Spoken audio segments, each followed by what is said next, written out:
The Wedding, bab 34, penulis Neng Neng. Kenapa Bunda tidak mengatakan semuanya dari awal pada Fauzan? Fauzan, pria tampan yang awalnya sangat humoris itu, kini tengah menatap Bunda dengan tatapan nanar. Sedikit kecewa akan keputusan sang Bunda atas sikapnya yang menyembunyikan penyakit kerasnya dari Fauzan. Padahal Fauzan adalah anak tunggal Bunda. Seharusnya Bunda bisa membagi semua masalahnya dengannya. Namun, ternyata Bunda malah lebih suka menyimpannya sendiri. Sebagai seorang anak, jujur, Fauzan merasa telah gagal menjaga Bunda. Bunda tersenyum lembut. Bibir pucatnya yang dulu sering mengomeli Fauzan, kecil, kini terlihat rapuh dan bergetar. Bunda tidak ingin kamu kepikiran, nak. Fauzan menghela napas berat. Bukankah jika sudah begini, justru Fauzan tidak bisa tenang dengan rasa bersalahnya? Hati Fauzan sakit ketika melihat Bunda terbaring lemah tanpa ia bisa membantu mengurangi rasa sakitnya. Kenapa Bunda lakukan ini, Bun? Hati aku sakit lihat Bunda seperti ini. Fauzan menyentuh dadanya. Pria itu sudah meloloskan air matanya. Terkenang seperti apa perjuangan hidupnya bersama Bunda kala ayah sudah lebih dulu berpulang menghadapnya.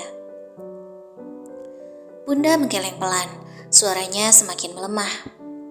Selama ini, Bunda sudah sangat bangga melihatmu, nak. Kamu anak yang sangat baik, tidak banyak pinta Bunda, hanya satu, yaitu kebahagiaanmu. Terima kasih sudah hadir di hidup Bunda ya, nak. Air mata Bunda lolos ketika beliau sangat menyadari waktunya bersama orang terkasih tidak akan lama lagi. Kita akan berobat kemanapun, termasuk ke luar negeri. Bunda akan mendapat pengobatan terbaik dan Bunda akan segera sembuh. Aku janji gak akan pernah ninggalin Bunda lagi. Aku akan lebih sering ada di samping Bunda. Fauzan kian tak kuasa menahan tangisnya. Pria itu terlihat cengeng sekarang, layaknya anak kecil yang akan ditinggalkan sang ibu. Bunda menggeleng lemah. Nak, kamu tahu, jika manusia ditakdirkan untuk hidup dan mati, semuanya sudah pasti terjadi. Tolong ikhlaskan kepergian Bunda nanti. Bunda hanya ingin pergi dengan tenang, dan kamu jadilah kuat. Kamu adalah pemimpin, dan kamu harus menjalani hidupmu dengan lebih bahagia lagi. Fauzan menggelengkan kepalanya berulang kali, merasa kesal akan apa yang dikatakan Bunda. Harapannya Bunda akan selalu ada bersamanya hingga nanti, atau jika bisa, selamanya. Iya, itu adalah harapan banyak manusia, namun tentu saja harapan itu tidak akan menjadi nyata. Hidup, mati, itu sudah pasti. Fauzan mengusap air matanya pelan. Matanya kini sudah membengkak parah. Pria itu tidak berhenti menangis semenjak dokter memberitahunya jika Bunda sudah siuman tadi. Sedikit pun Fauzan tidak ingin menjauh dari Bunda. Tanpa Fauzan sadari tadi seorang wanita cantik dengan wajah kuyunya tengah terduduk di atas sofa. Menatap interaksi mereka nyaris tanpa berkedip. Renata mengusap air matanya. Seketika wanita itu juga merasakan cengeng. Merasa bersalah dan tidak tahan melihat Fauzan yang begitu bersedih melihat kondisi Bunda. Pantas saja selama ini Bunda menyembunyikan penyakitnya dari Fauzan, karena ternyata kelemahan Fauzan adalah orang yang paling dicintainya. Zan, kamu belum makan sedari tadi. Aku bawakan makanan untuk kamu.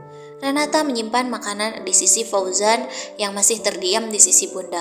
Pria itu menggenggam tangan Bunda tanpa mau berpaling sedikit pun. Aku gak butuh makan, gak lapar. Fauzan menjawab dengan nada datar. Pria itu bahkan enggan menatap Renata. Sepertinya Fauzan masih marah. Renata menghela napasnya. Fauzan dengan segala keras kepalanya selalu membuat Renata sakit kepala. Namun kini Renata harus lebih bersabar lagi. Renata bertekad untuk memperbaiki semua kesalahpahaman yang terjadi. Kamu harus makan, Zan. Aku bilang tidak mau. Renata terdiam. Kali ini suara Fauzan sedikit meninggi. Renata bisa menyimpulkan jika Fauzan sungguh tengah marah padanya. Zan, aku minta maaf jika aku dinilai sudah menyembunyikan fakta tentang Bunda dari kamu. Tapi ini permintaan Bunda. Renata menundukkan kepalanya, merasa dilema. Apapun yang dia lakukan ternyata terasa salah. Aku juga minta maaf jika aku sudah mencurigaimu. Aku tidak tahu jika pabrikmu mengalami kecelakaan. Suara Renata kembali tercekat kalau mendengar Fauzan yang tiba-tiba menyela lagi. Memang sejak kapan kamu percaya padaku? Sejak kapan kamu mau mendengar penjelasanku? Lagi pula, sejak kapan kamu mencintaiku? Selama ini aku hanya berjuang sendiri. Tidak pernah sekalipun kamu melihat perjuanganku. Hingga semua yang aku lakukan selalu salah di matamu. Yang terlihat di matamu hanya masa lalu dan mantanmu. Kamu selalu menyamaratakan antara aku dan mantanmu. Tanpa kamu sadari, aku dan dia berbeda. Aku bukan dia, Rena. Renata memundurkan langkahnya. Wanita itu menutup mulutnya. Tidak menyangka jika Fauzan bisa mengatakan hal seperti itu. Tidak menyangka jika Fauzan bisa meninggikan suaranya nyaris membentak. Renata menggelengkan kepalanya tidak percaya. Selama ini, Renata juga berjuang keras. Tidak mudah baginya melewati semuanya seorang diri. Fauzan sama sekali tidak tahu seperti apa rasanya jadi Renata. Zan, kamu salah paham. Aku mengerti jika kamu masih mencintai mantanmu itu. Aku tidak bisa menyalahkan perasaan. Bahkan saat aku berjuang keras membuktikan semuanya, kamu tidak pernah peduli. Tidak masalah bagiku. Selama Yasmin tidak kehilangan sosok ibunya, aku akan tetap bertahan. Namun, saat aku melihat semuanya, semua ketidakpercayaanmu, maka bolehkah aku menyerah saja, Rena? Fauzan mengangkat wajahnya, menatap Renata yang tengah mematung syok. Wanita itu menggeleng dengan air mata yang mengalir deras. Semuanya terlalu tidak bisa dipercaya. Mengapa Fauzan tiba-tiba saja berubah?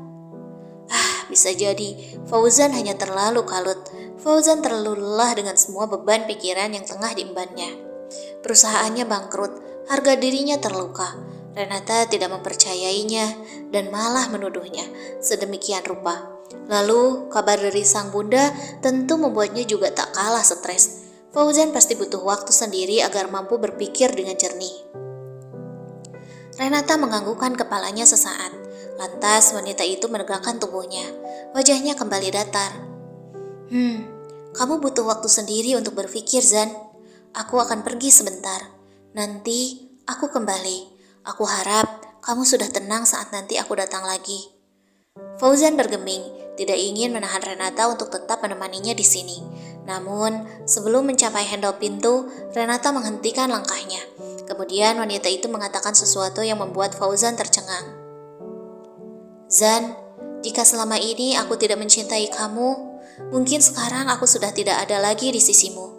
Jika selama ini hanya kamu yang berjuang, mungkin aku tidak akan menahan rasa sakit di dadaku hingga separah ini. Jadi, aku pikir apa yang kamu pikirkan selama ini tidak 100% benar. Suara pintu tertutup. Fauzan menghembuskan napasnya kasar. Pria itu mengusap wajahnya frustasi. Lantas kata-kata Renata barusan tiba-tiba membayang di kepalanya. Tunggu, Renata juga sama-sama berjuang. Maksudnya? Fauzan berbisik tidak mengerti. Maksudnya, Renata juga sangat mencintaimu, Nak. Jika dia merasa curiga dan segera menuduh, itu artinya dia hanya sedang cemburu. Coba fahami lagi sisi lain dari hati perempuan. Masa gitu aja gak ngerti? Fauzan terbelalak, menatap pada sang bunda yang kini sudah membuka mata dan tersenyum lemah padanya.